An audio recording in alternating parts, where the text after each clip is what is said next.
Coming up tomorrow, the EC has already is dispatching voting materials nationwide in preparedness for tomorrow's activities, district level elections. Let's expand the conversation now and add some more voices. Mr. Samuel Asare Ikwamwa is the Deputy Chairman in charge of Operations NCCE, and he joins us now on the telephone. Good morning to you, sir. Hope you're well. I'm good. Thank you so much for making time to join us for this discussion. Tomorrow, we're heading to the polls for the district level elections. And that's something that a few Ghanaians, or actually, shall I say, more than a few Ghanaians have said they haven't seen so much light being shed on it. Do you agree that this is the case, that we haven't been properly maybe educated on what the district level elections entail? And from where you sit, how has the NCCE been instrumental in spreading the word and educating Ghanaians? Thank you very much, and good morning to your listeners out there. When it comes to public education and engagement on the district level election, this particular one, NCC, yes, we are doing an extensive work in the field. We are doing a lot of engagement. I will agree that maybe we did not start too early, but currently we have really intensified public education and community engagement on the district level elections across the country. We would have loved that, would have done more, much better than we are doing. But I would say that as we speak, our officers are in the field in spite of all the challenges that confront us. We are in the field, and we are really doing community. Now, before we even get to some of the challenges that the National Commission for Civic Education might be facing in the bid to educate us all, in terms of the education that's already happening as far as the district level elections are concerned, practically, what has that entailed, and what are some of the areas that you've been in? What does that look like when you enter the communities and you spread the word? Well, community members, mostly in many communities, you realize that especially in the urban areas, the apathy is very high when it comes to the district level election. But in the rural communities, the very small communities, I would say that it's encouraging. The participation, the interest, the show of enthusiasm, the competition, among the contestants, is healthy and very high. And I think this is one of the contributory factors to the low turnout, because, the urban areas are more popular. And if the apathy is high, then the turnout will be low. So this is one observation from and it also kind of sends some signal, especially to our politicians, that in some, especially in most of the urban areas, people express their disappointment and frustration about how they have not been served to their expectation by their duty bearers, both appointed and elected. And so, our staff, one of the feedback that we get is that people are fed up with elections, because they go to cast the vote and they don't see any benefit coming from it. Okay, so I get the sense that you observed some level of apathy as you were doing the rounds and engagement with community members. People don't want to vote because they don't think that their vote will make a difference. Of course, I have given you the difference that in the urban areas, yes, it is very high, the apathy, right, and the frustration that they don't think their vote will make any difference in their lives. But in the rural areas, in the smaller communities, it is high. Okay, and the competition among the contestants is also very high. And they see, I believe that they live closer to their assembly members. Mm. And so some of them appreciate, most of them in the rural communities, the smaller communities, appreciate what the assembly member, what the unit committee member can bring to the table in terms of serving their livelihoods. But in the urban centers, it's really, really high, the urban centers, particularly in the district level election. Right. Now, for the uninitiated, could you let us explain further or let us know what is the role of an assemblyman and the role of a unit committee member? When we get phone calls, when we have our phone-in sessions, sometimes it's not quite clear, or at least it becomes clear to us from our listeners that there is some confusion as to what these different roles entail. Did you also find that on your travels into the community doing the civic education that people didn't quite grasp what these different roles entailed and what powers that these roles wield? Yes, yes. It's also along the same line, very deep in the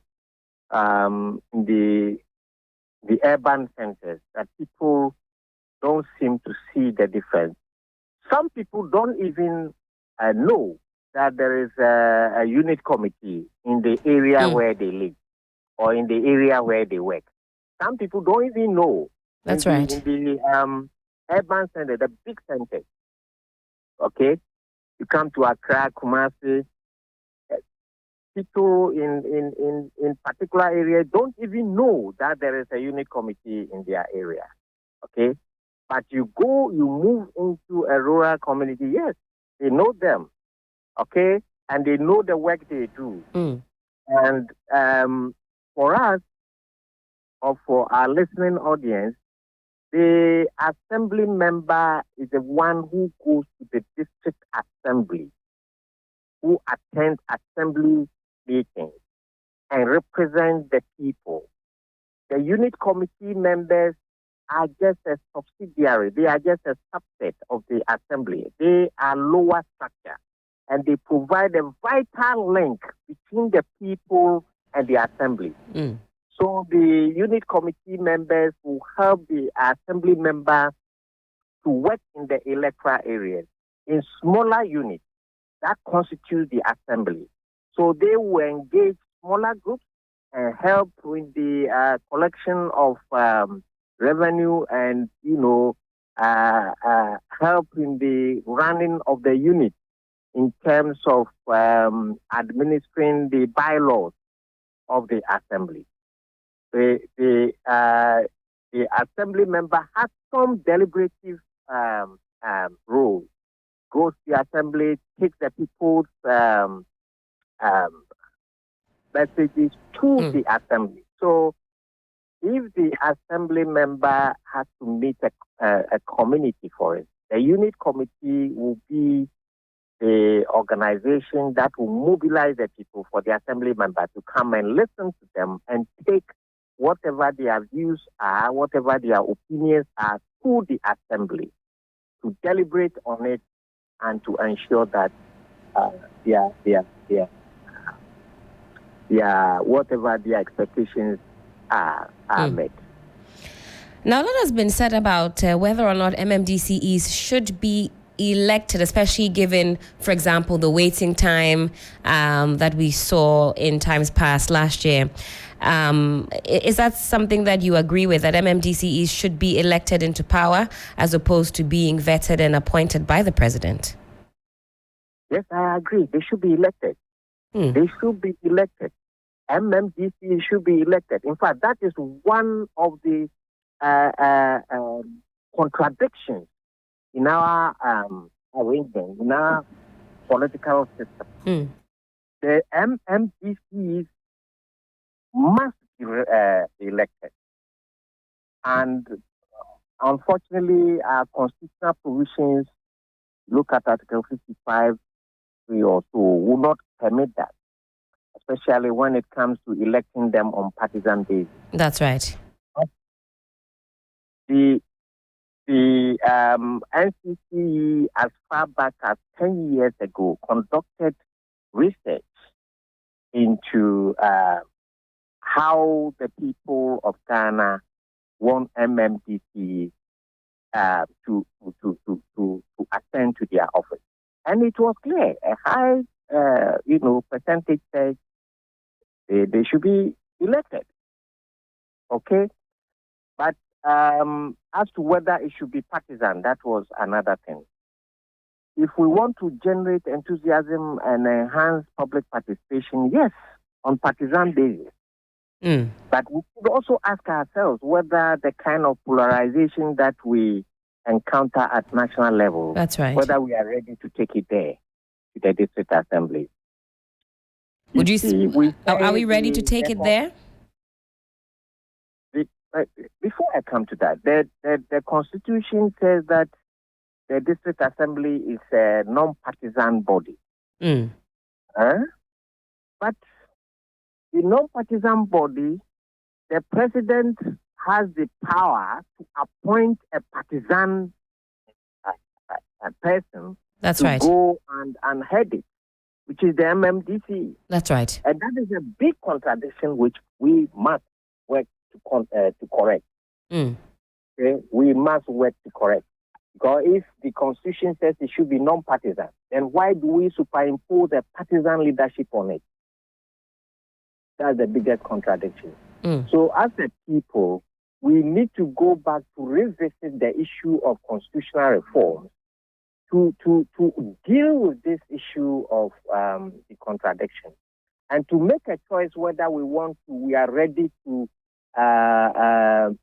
send the partisan politics to that level, or we will just do a non-partisan election and get our MMDC in place.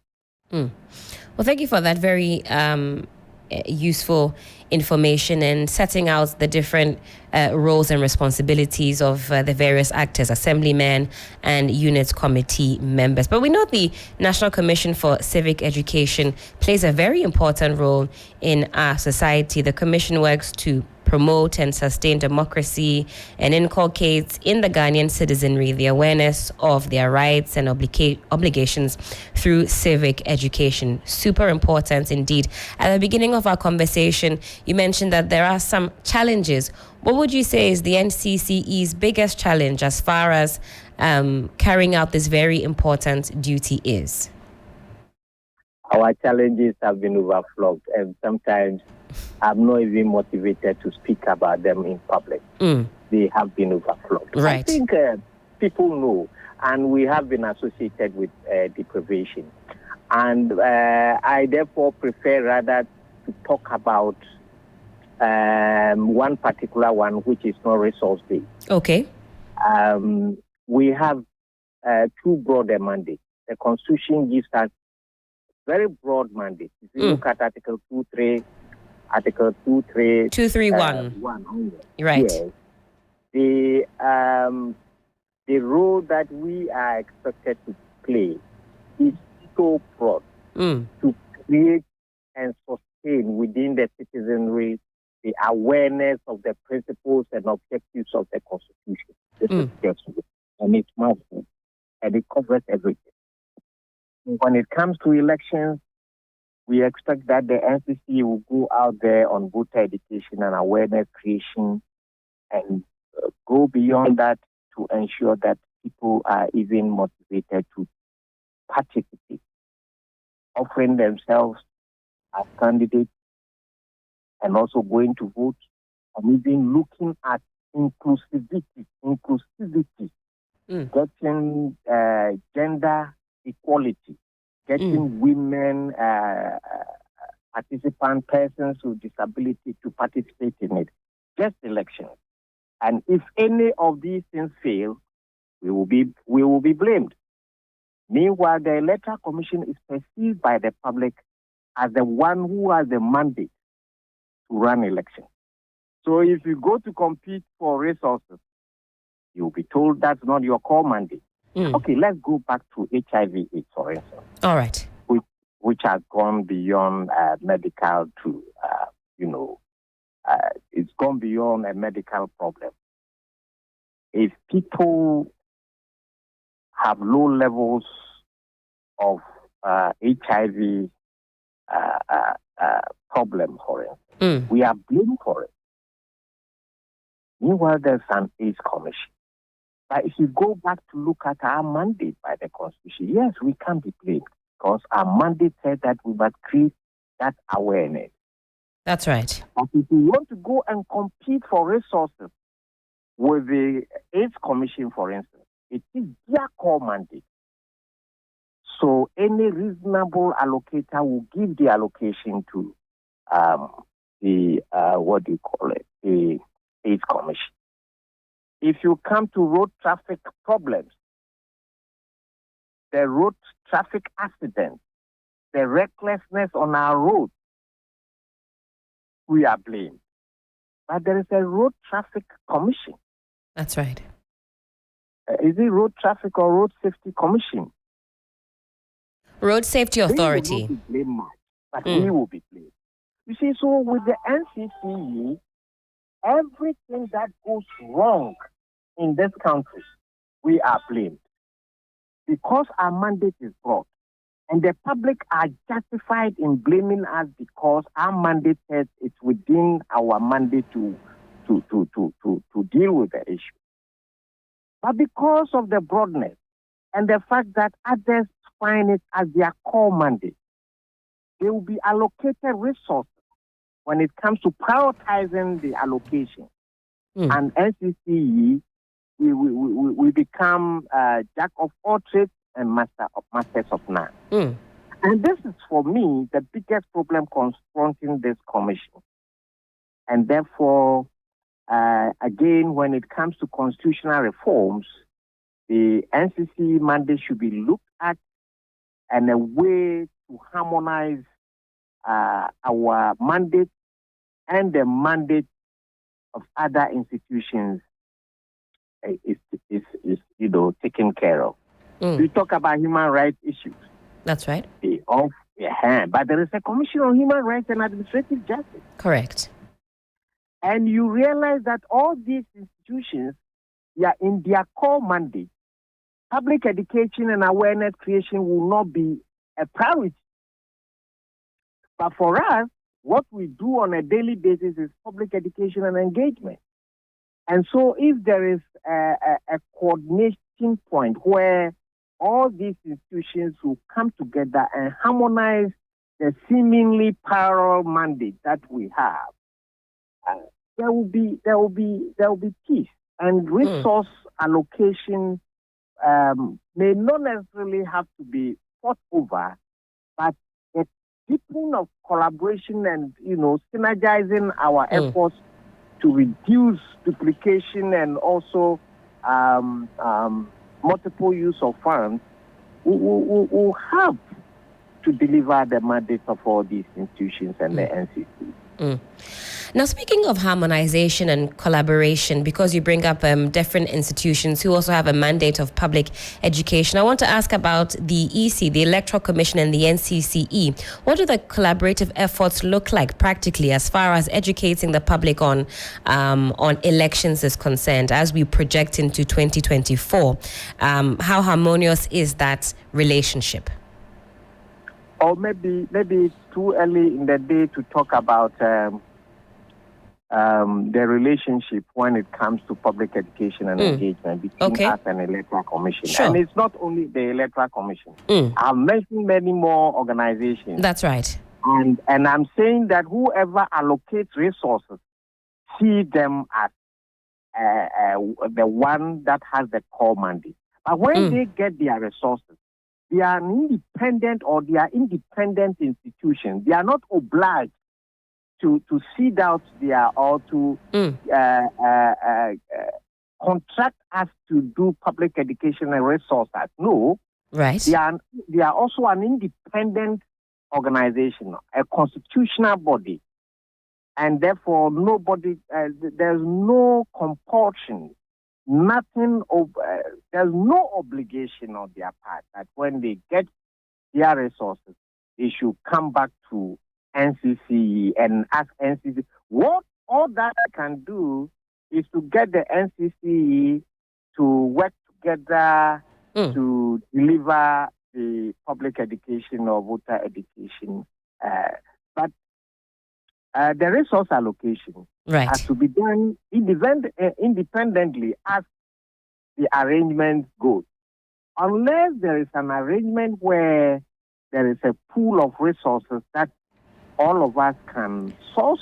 And so maybe, for example, Mr. Kwamwa, something like a civic fund, if you will, that is set up specifically for the purposes of the National Commission for Civic Education's task. That's going into our communities and educating us. Maybe even a civic tax. Who knows? We're getting taxes across the board on a number of things. Maybe that will, put some more monies in your pockets to carry out this very, very important constitutional mandate. Is that something that has been considered? Well, it's something that has been advocated for over and over again. And if you go to the Constitution Review Commission's report, I think it's there. Okay. It's difficult. It's really, really difficult. The current arrangement makes it very, very difficult. And sometimes, if you are not careful, you may be fighting or quarreling with all the institutions that have some similar. In fact, we like I said, our work permit it cuts across. So would you say that during the COVID, the period of the COVID pandemic, for instance, NCC goes out there to negotiate for funding with the Ministry of Health or Ghana Health Service, and you think the NCC will have an upper hand? No, it took the intervention of His Excellency the President. And I think he must be credited for that. He personally intervened for the NCCE to be resourced to do public education and engagement on COVID. And we did much better than all the other institutions. Even though we worked together, we did much better when it comes to community engagement, public education, awareness creation, because that is our task and that is our specialty. Interesting. Well, time check, it is some 37 minutes past the hour of 8. You're still live here on 3FM Sunrise, on 3FM 92.7. We're talking district level elections coming up tomorrow and matters arising. On the telephone lines with us this morning, Mr. Samuel Asare Ekwuamwa. He's the deputy chairman in charge of operations of the NCCE, giving us some much needed education this morning, not only on the elections, but on the NCCE's mandates, and also projecting into the future. Next year is a big year for us. And what does the NCCE need in order to carry out its mandate? But Mr. Ekwuamwa, I'm also here with my colleague William, and he's got a question also for you. Good morning, sir. Okay. Good morning, sir. Morning. I was just finding out, is it possible for us to have civic education officers in some of these institutions?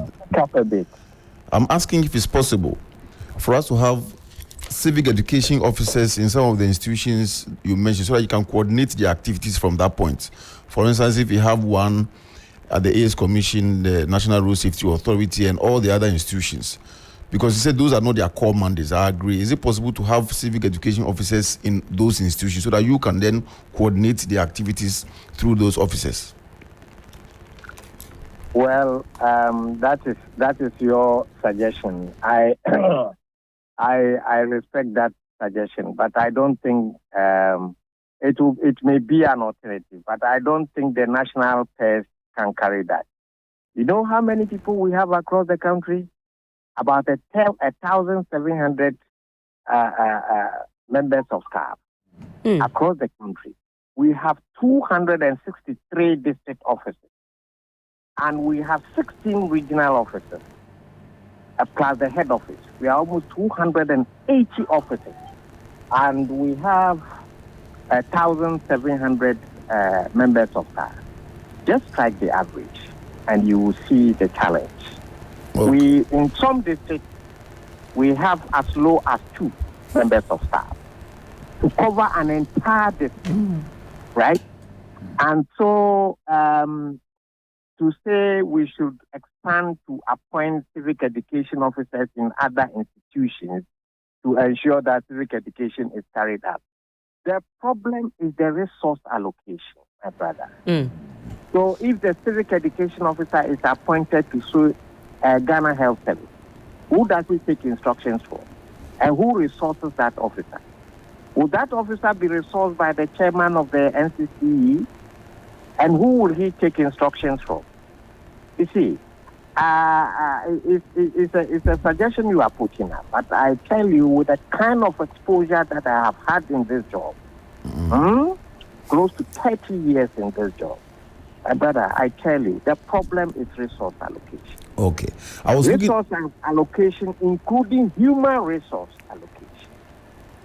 Okay, because I see that working for the Information Services Department that have officers in the other department, but they report to the Information Service. But that's a different organization. Okay. But the Information Service Department is a different organization. Okay. The Information Service Department reports to a minister. And they can take on government agenda. And so when you send an Information Service officer to Minister of Education, there is a Minister for Education, not so, who understands the politics and also knows exactly what the government wants to achieve. The NCC is not like that. The NCC is an independent constitutional body, and we will be non-partisan. So if an NCC officer is in an institution where there is a political head, a head who is partisan, I don't think that officer will have it easy. Okay. Especially when we are doing an independent work. You have an assignment to do that is not in favor of the minister, for instance. How do you do it? Okay. How do you do it? Okay. I was looking at Article 248, 249 of the Constitution, where it speaks about the fact that no candidate standing for election in the District Assembly shall not use any symbol associated with any political party. I know you've done some work in terms of research. What do you find on the ground in terms of the association of some of these candidates to existing political parties? Well, there's some level of abuse, but we do not have the mandate to check in to sanction anyone. You can see clearly, even if you see the colors of some of the posters and things like that, you can see that there's some level of abuse. But that I agree. Yes. Thank you. All right. Well, thank you so much for your time, Mr. Samuel Asare Ekwuamua, and for joining us this morning. But the last one, William, you're asking, who has the mandate, you say, before we let you go, Mr. Ekwuamua? Yeah, I was just asking. You said you didn't have the mandate, but if you can help us, who has the mandate? Just for education. We do not have the mandate to prosecute people. No, we do not have the mandate to prosecute anybody who flouts the electoral laws. No, we don't. If somebody flouts the electoral, we are to educate the people to know that this is wrong, this is right. This is what the law says. This is what the Constitution says. These are the regulations. But we are not responsible for prosecuting people, arresting and prosecuting people for the infractions. No. Okay, so what I meant was that you said you have seen, even from your own observations, you've seen the colors and all that. So if you see those colors, do you report? That's what I really meant. You mean if I see those colors, do I report? Yes, I mean your institution. You say you've seen some colors that are close to political parties. You made that point. I am not talking about my institution. That one is on a personal level. I've seen posters. I'm here to take very formal information from staff. But I have seen posters that are in party colors. I have seen some. Okay. All right. Yes, that are in party colors. Right. The only difference they show is that they don't put the party logo. But the colors, you see the colors. Okay. All right. Well, thank you again so much, Mr. Samuel Asare Ekwuamua, Deputy Chairman in charge of Operations NCCE. Most grateful for your time this morning. Thank you. And the time now reads some 16 minutes to the top of the hour, 9 a.m. This is still 3FM Sunrise on 3FM 92.7. We're talking all about the district level elections happening tomorrow. Joining us to carry on this conversation, we've got on the telephone lines Mr. Bismarck Inkum, DCE Gomoa West, former NALAG president, former NALAG president. Bismarck, hello, good morning. Hope you are well. Good morning. How are you? Yes, I am. Thank you so much for joining us this morning. Tomorrow is a very big day. District level elections are taking place.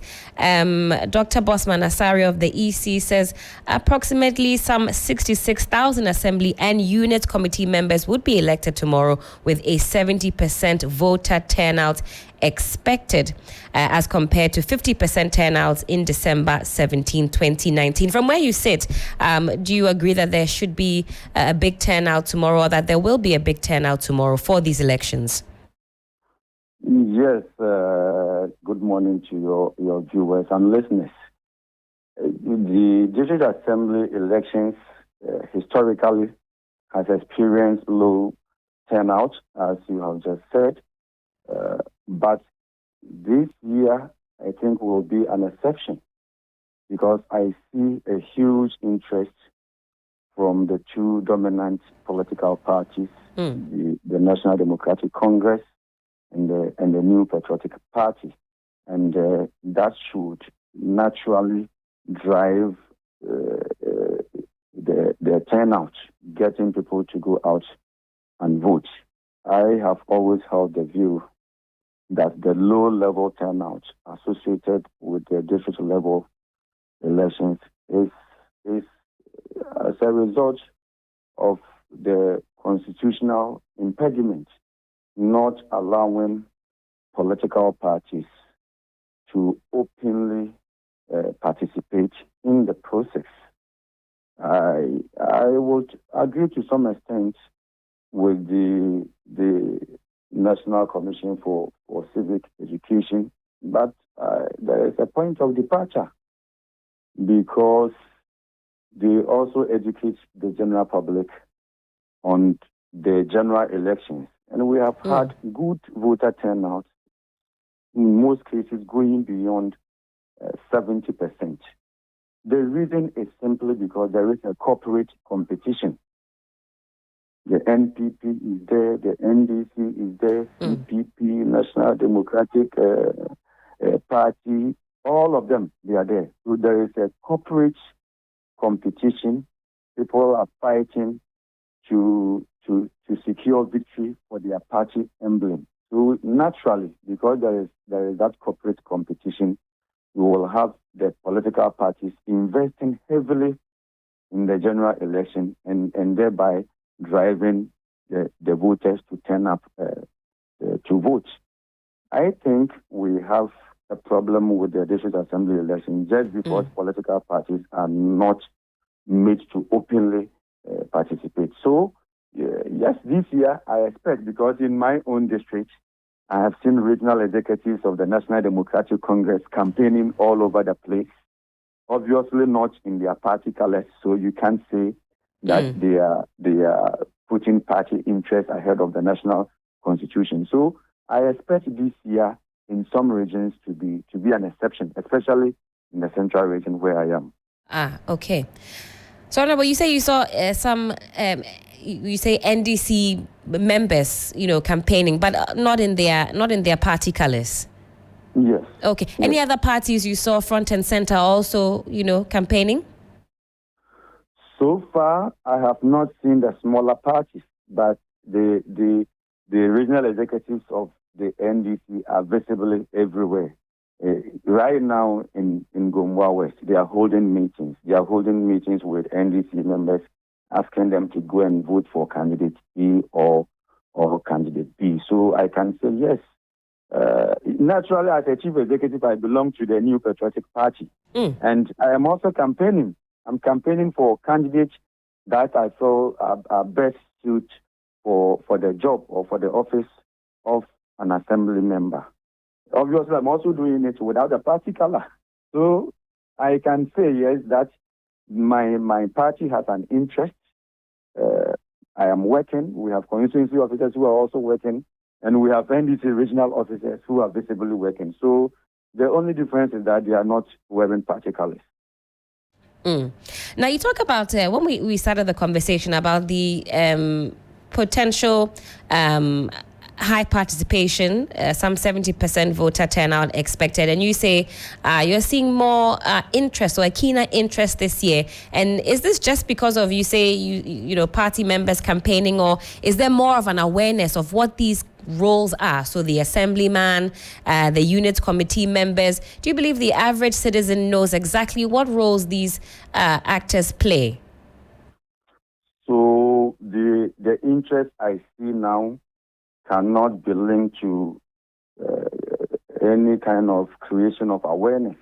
I see election 2024 in view for the dominant political parties. You know, very soon we'll be going to the polls. That's right. To elect members of parliament. We'll be going to the polls to elect the president of the nation.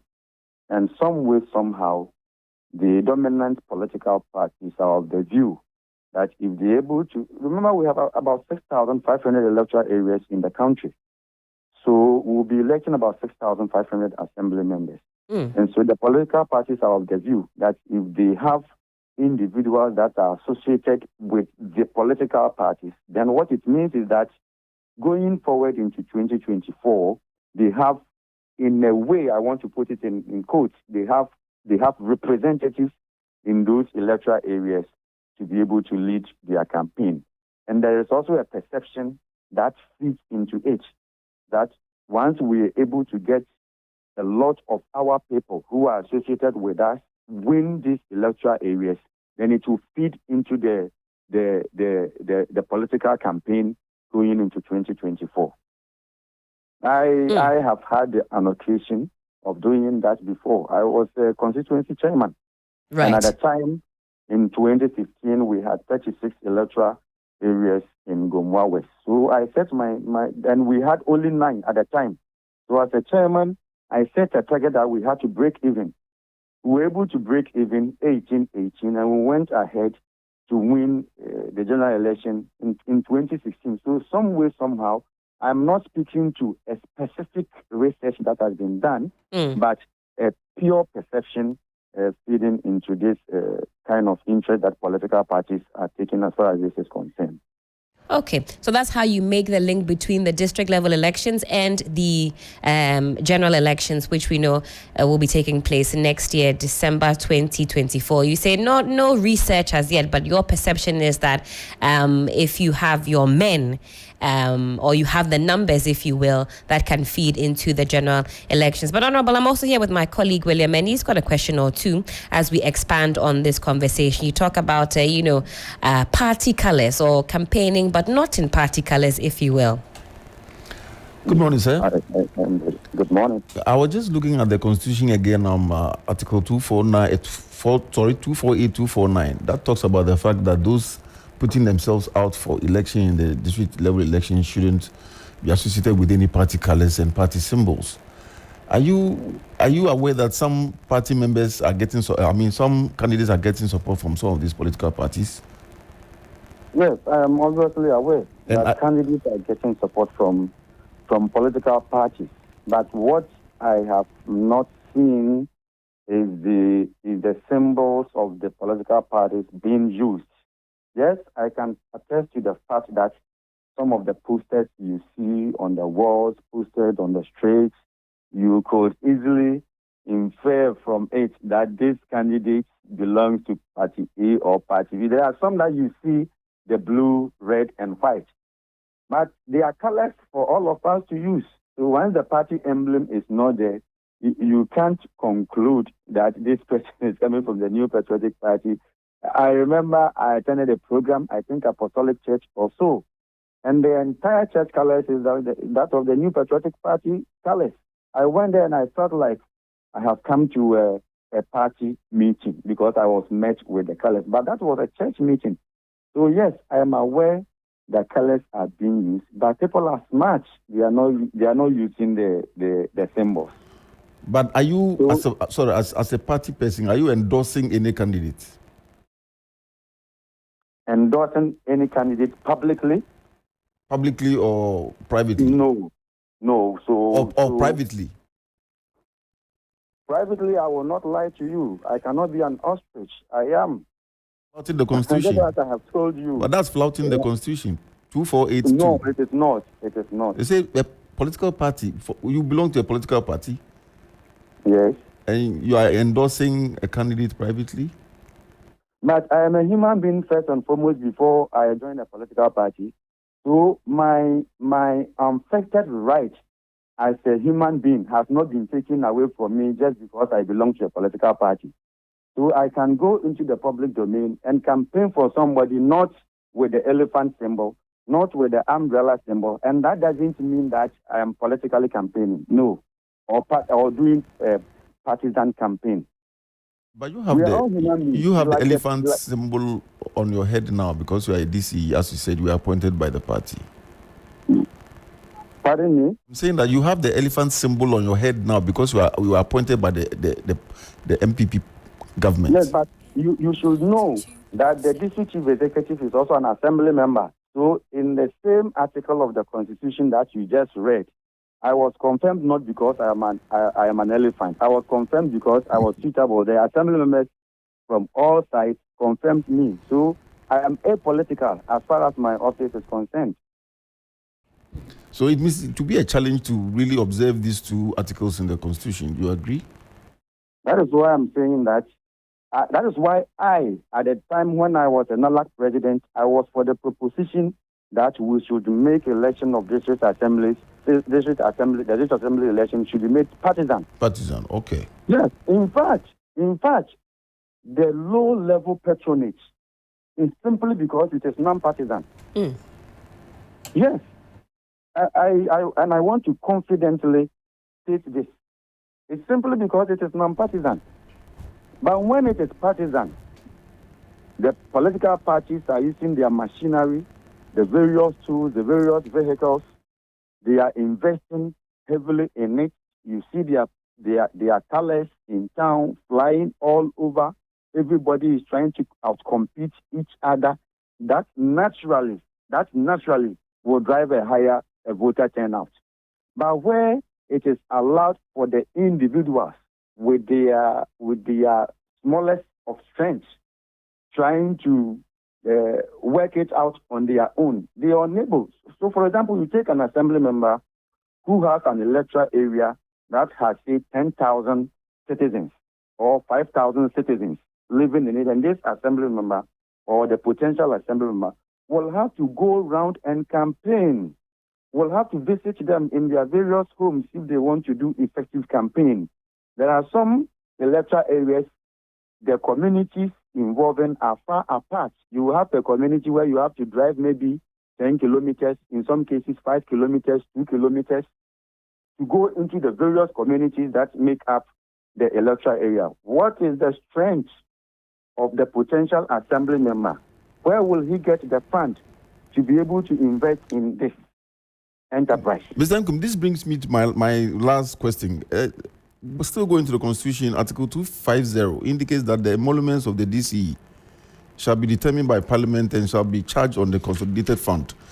If you go to Clause 2 of that article, we also have the presiding member getting some emoluments from the District Assembly. There's nothing on the Assembly members. What's your reaction to that in terms of emolument? There is something on the Assembly members. If you read further, yes, that same article indicates that the allowances of the Assembly member, in fact, the presiding member is also an Assembly member, so the allowances of the Assembly member is supposed to be borne by the Assembly, and that is even the internally generated funds.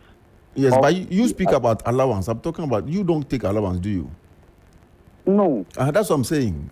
Because yours is not an allowance, but that of the Assembly member is an allowance. If I'm clear on that, can you just react to that? Yes. So I was actually answering your question because you are very specific that the article doesn't mention Assembly member, they mention Chief Executive and then presiding member. Yes, I was talking about the emoluments because I was making a difference between allowance and, if you like, some wages and salaries in that respect. You see, but emolument is not necessarily a salary. There are a lot of things. When you go, you see, for example, now that the tenure of the current of the 8th assembly is going to expire, there is a need to pay ex gratia and all that. They are all part of it, and they are all supposed to be borne by the district, by the district assembly. And again, as an ALAC president, I felt the nation or the government should encourage people with the requisite skills, people with high intellectuals to take up the position of assembly members, and there is then therefore the need to motivate them where the central government will take up some of this. I have always advocated for this. Some of the assemblies, I tell you, there are assemblies in Ghana that cannot generate 100,000 cedis in the entire year. Yes. And so how do they even take care of the allowances? The allowances exactly. And all that. So I have always advocated that central government, some way, somehow, should be able to review that or amend that clause and to be able to participate in the payment of allowances or emoluments to assembly members. I've always held that view as well. Okay, very well. Thank you very much. Now, Honorable, I've got another question before we bid you farewell. I want to practicalize this conversation for our listening audience so that, again, they can better understand the role of assembly members, the role of unit committee members. So help us understand the link between the assembly and, for example, parliament, so that when we had the e-levy conversation, perhaps, government had indicated that they would be going around to the different regions to, test the temperature, if you will, get the views of the people. Do assembly members then conduct their own temperature check, hold meetings with the people in the community to find out if this, let's say, latest tax is something that they are willing to accept, and what their views are, what their suggestions are, for example? What is that link? Break that down for us, please. Yes, there is that link. And in fact, the district assembly has both executive powers and then legislative powers. And when I say the legislative powers, the normal bylaws you see, which are quite different from the national laws. That's right. Yes, and so it is expected that when government policies are discussed, when they are implemented, and assembly members attend general assembly meetings, go to the various committee meetings, it is expected of the assembly member also to then engage the electoral areas through the unit committees and have a larger discussion with the chiefs and the people within his electoral area. But I have observed that they are limited in their capacity to do this. One issue that has got to do with resources, as I raised earlier. The assemblyman attends a meeting. For example, he gets an allowance of, let's say, 100 cedis or 200 cedis, and he is expected to engage maybe 3 different communities and discuss government policies, the implementation of it, talk about tax issues, things that government intends to do, discuss Agenda 111, discuss educational policy, discuss health policy. I practically been on the field. I know it's an issue that is very, very difficult for assembly members to be able to play their role effectively, simply as a result of lack of resources for assembly members. And so you will see that the district chief executive doubles up in most cases, because the district chief executive is also enjoined to have community engagement, town hall meetings, and because he has a larger space to occupy, that which is not frequent enough. And so, yes, the assembly members are required to do that, but they lack resources to undertake that constitutional role. Well, Honorable, thank you so much for your time this morning, and thank you so much for breaking down some of the issues for us. Very grateful. Thanks for having me. Again, that was Honorable Bismarck Bassey Inkum, DCE Gomoa West, former NALAG president, speaking to us in anticipation of tomorrow's district level elections. Before that, we had the NCC on the line, letting us know what interventions they have made in order to get the much civic education that you and I need out there as far as these district level elections are concerned. District Assembly about Ghana Kovati. Eligible voters in Ghana must go and vote. The progress of your community is right in your hands. Mantam Puntionia, Ghana Kovati.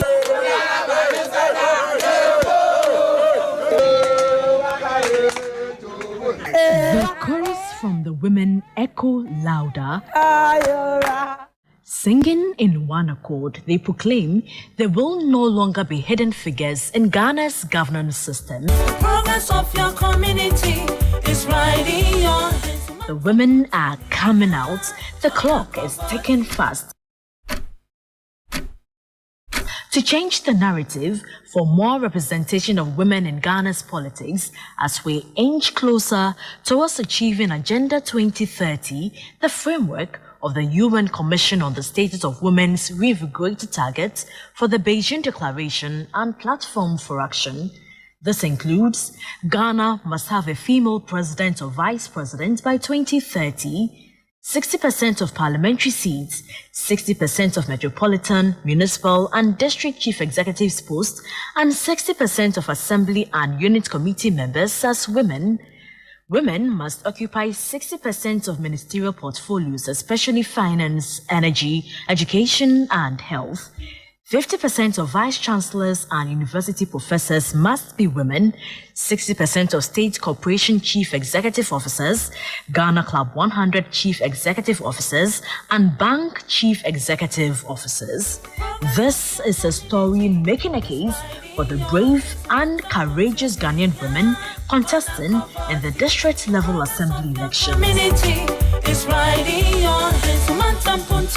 For any democratic society to thrive, it needs the equal representation and participation of men and women in decision-making. Despite this knowledge, women are still underrepresented in the political domain and decision-making processes in Ghana. Right, Honorable Speaker. In every citizen's participation as a whole in the district assembly elections and the abysmal representation of women and local assemblies, alongside the critical importance of the work of these assemblies, are the reasons why I'm here today, to crave your indulgence to local government and to inform the public and the electorate to participate in this year's district level elections, to increase voter turnout, and more broadly, to deepen our democracy.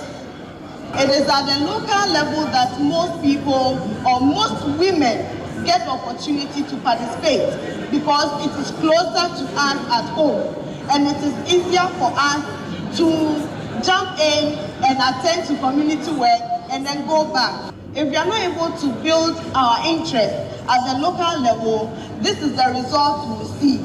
That out of 275 members of parliament, only 40 are women. According to the Inter-Parliamentary Union, IPU, an international body that has been reporting on women in parliament, as of March 2022, only 26.1% of all national parliamentarians globally were women, which still represents a low increase compared to the UN benchmarks set at 30% female representation in decision-making positions. I wanted to stand out and build 3FM 92.7, Urban Lifestyle Radio Station. The situation is no different. In 2012, there were 29, that's 11% females, and 246, that's 89% males, among the 275 members of parliament. After the 2016 general elections, Ghana's parliament recorded 35 female MPs representing 13% and 240 male MPs representing 87% out of the 275 members of parliament.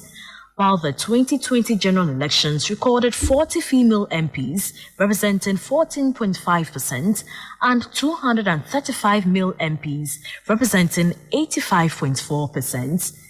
So the next one, we expect to increase it by 100%. At least we should get 80 to 100 so that the women will have the opportunity to serve their people.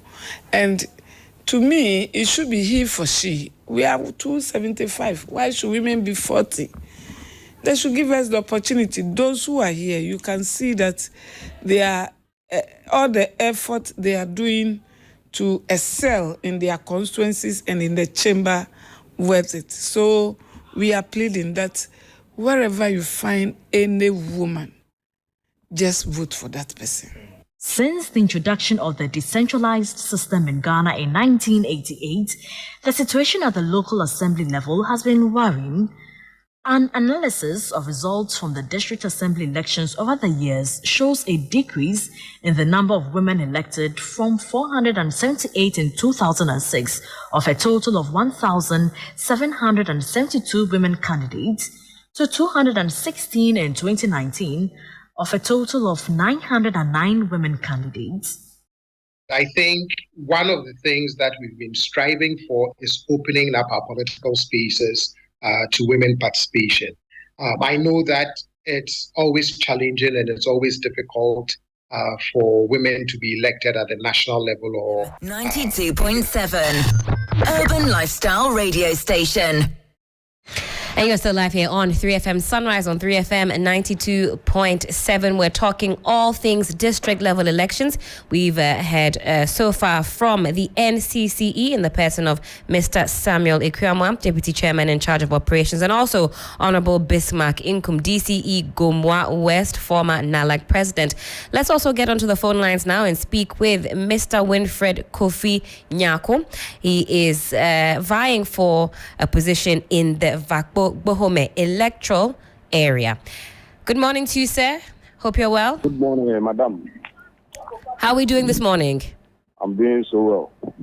Tomorrow is a big day. How are you feeling? Oh, everything is going on smoothly.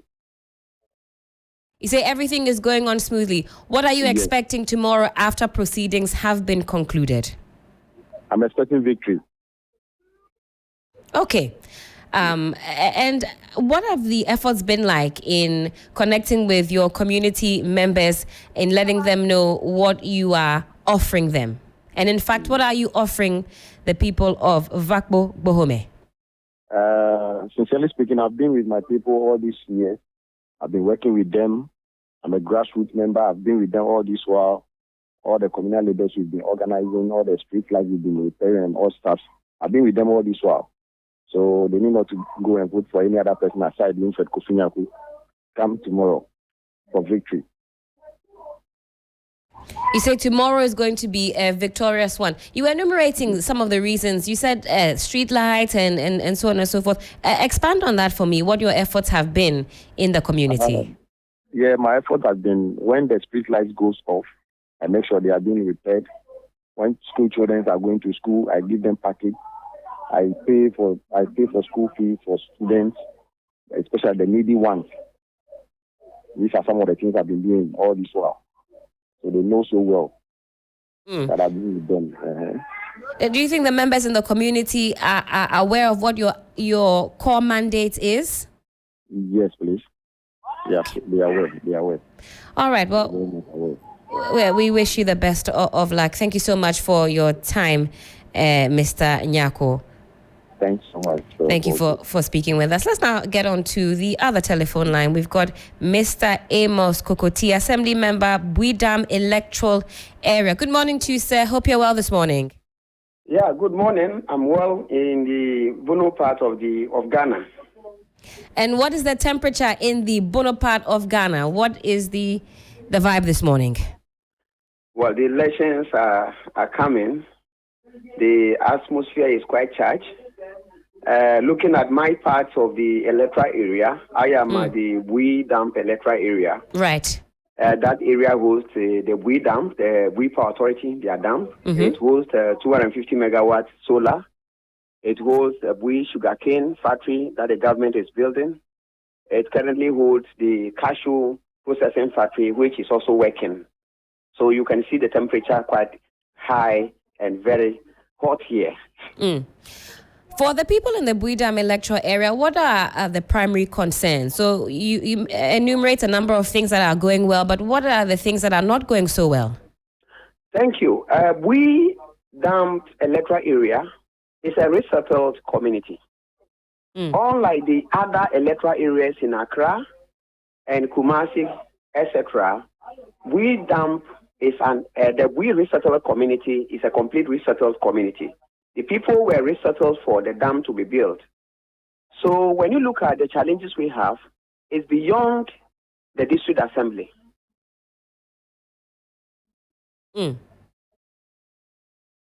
As a resettled community, since you are resettled people from their original places, you have to give them livelihood, compensate them for the land that government has taken for the dam. The challenge we are having currently is that these people are predominantly farmers and fishermen. And because the dam was constructed over 13 years ago when we were resettled, the old place has been submerged. And within the same area, we have the Bui National Park, I think the third largest national park in Ghana, forestry. So the dam the upstream has taken a vast and a very large part of farmlands. So now the challenge we have is that you could not even farm at the upstream because it shares boundary with Ivory Coast. And the little ones that are left there, that is also the one left for game and wildlife. When you come down here, because of the dam, fishing activities are not going on well. And from where the dam is up to Bamboy, you can't even fish there because when you look at how the dam operates, it's a pig plant. It becomes very difficult. So if you look at the whole thing, livelihood for the people has become a challenge at Bui electoral area here. And this is giving a lot of people BP. Previously, while they have land, they go for fishing, you won't see anything like BP. Job issue wasn't a challenge. Right. But now the challenge is that our people, most of them are still not having their livelihood.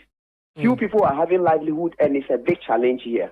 Now, Mr. Kokoti, what are your projections ahead of tomorrow? I can guess what you're going to say, but let us know, what are you hoping for most at the end of the day? Well, I project to win the elections once again. I have been a leader for the resettlement youth since 2010 when we were resettled to the new place. I have continued to work with the chief.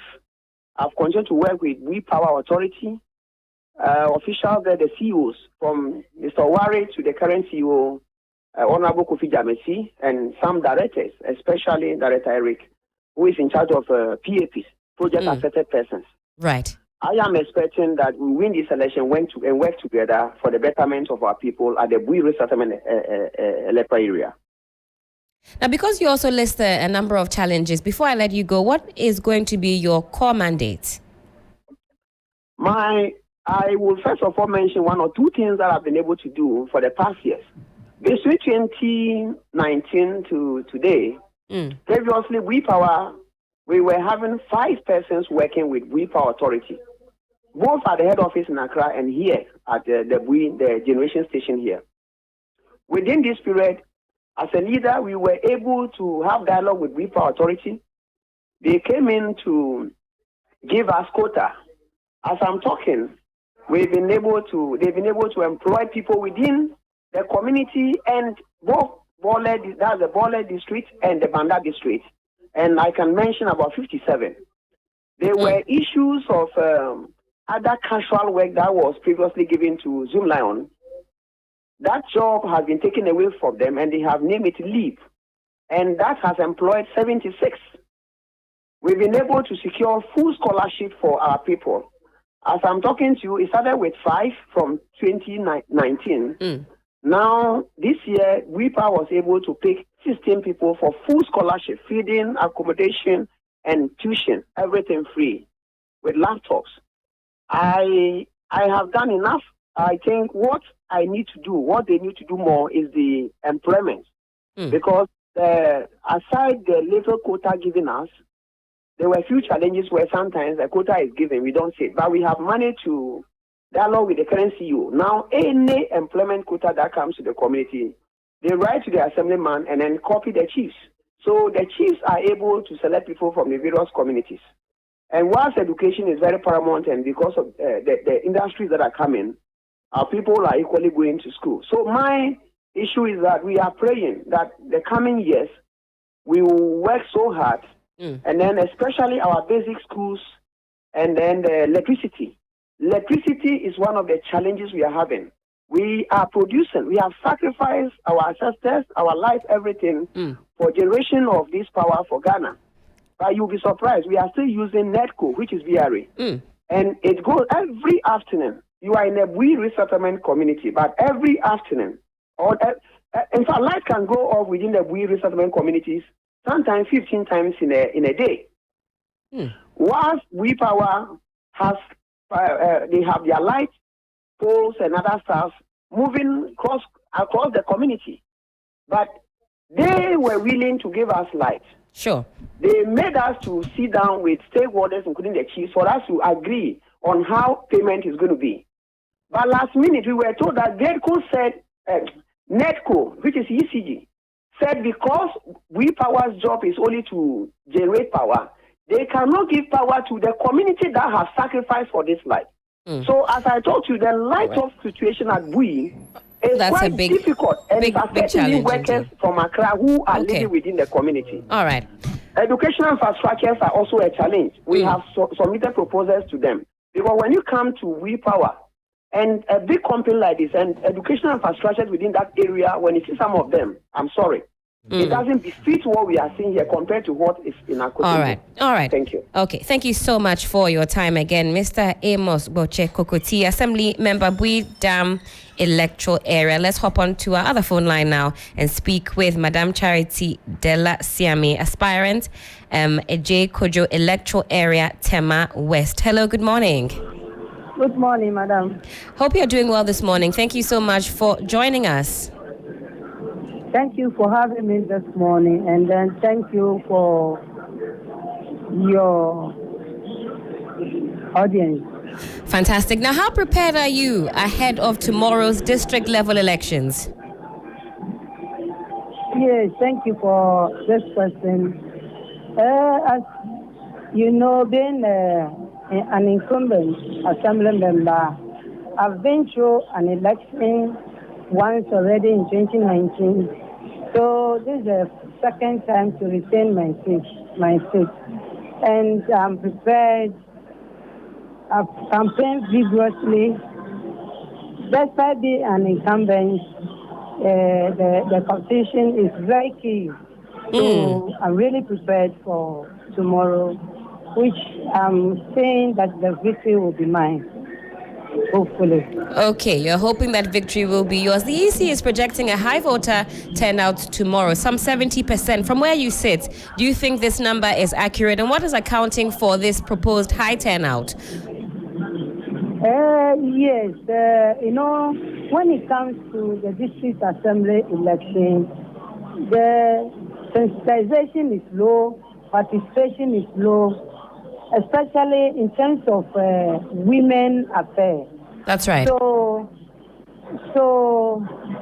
this time, Nala came in with a jingle, and I think the efforts of my community also, and seeing what I've done and my work that I've done in the community, makes the community to really rally behind me and support me for the campaign. And we are expecting to go to the polls tomorrow for the victory.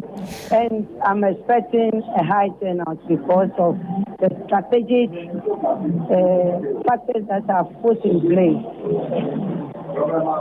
Right. Now, in terms of the electoral area, what would you say are some of the major concerns? Thank you.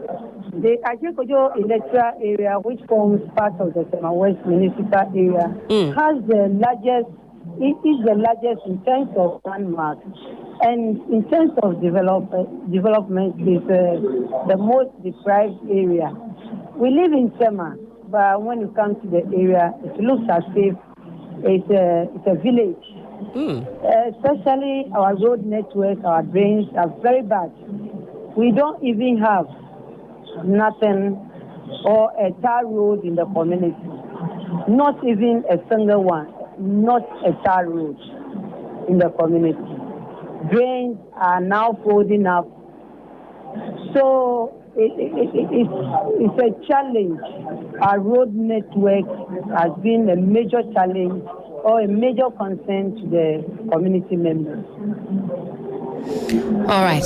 Thank you so much for that, Madam Charity Delasiami, aspirant at J. Kojo Electoral Area, Tema West, enumerating some of the challenges in that area. She says she's assured of a victory tomorrow. That's what she's looking forward to most. We'll speak to our last lady on the line this morning, Honorable Linda Ansong, Kokomlemle West Electoral Area. Honorable, good morning to you. Hope you're well. Good morning. I'm doing very well, and good morning to your listeners as well. Thank you so much for your time this morning. And tomorrow, a very big day indeed. What do you make of the female participation in 2023?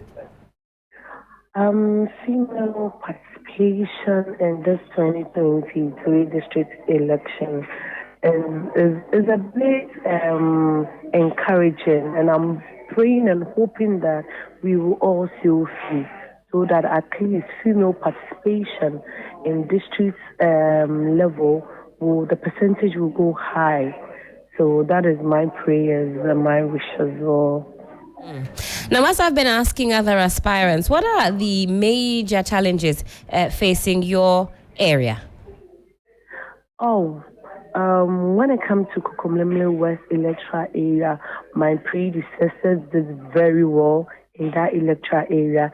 It's a developed area, and we don't really need that much in this electoral area.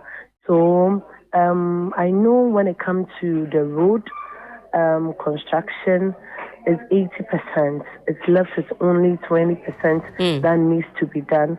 And speed ramps is our major problem in this community. We need some speed ramps in selected area. That is Royal Castle Road, Victory Road, and that is Presby Road, Akokoma, Whitehair Road as well. These are some of the major problems that we really need in the community. That is security and speed ramps in the community. Honorable, thank you so much for your time this morning. All the best ahead of tomorrow.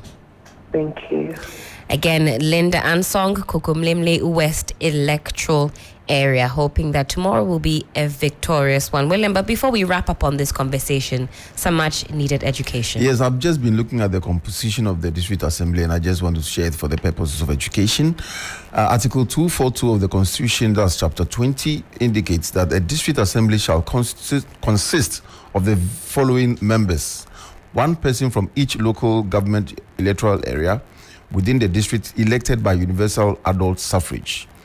The members of parliament from the constituencies that fall within the area of authority of the District Assembly are also members without the right to vote. Again, the district chief executive of the district is also a member, and other members are not more than 30% of all the members of the District Assembly appointed by the President in consultation with the traditional authorities and other interest groups in the district. So these are the people who constitute the District Assembly. For the purposes of education of our listeners, I would want to take it once again: one person from each local government electoral area within the district elected by universal adult suffrage.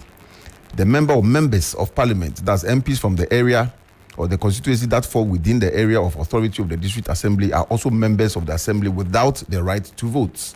The district chief executive, of course, is also a member. And members not being more than 30% of all the members of the District Assembly appointed by the President of the Republic in consultation with the traditional authorities and other interest groups in the district. So the President alone appoints not more than 30%. Very interesting. William, thank you so much for that breakdown. Of course, tomorrow we have our eyes and ears on the ground. We have the district level elections coming up. Don't forget that Media General is your election command center. We'll be broadcasting across our different platforms on radio and on TV as well. But this is still 3FM Sunrise on 3FM 92.7. What a morning it has been so far. We still have a little ways to go. Yes.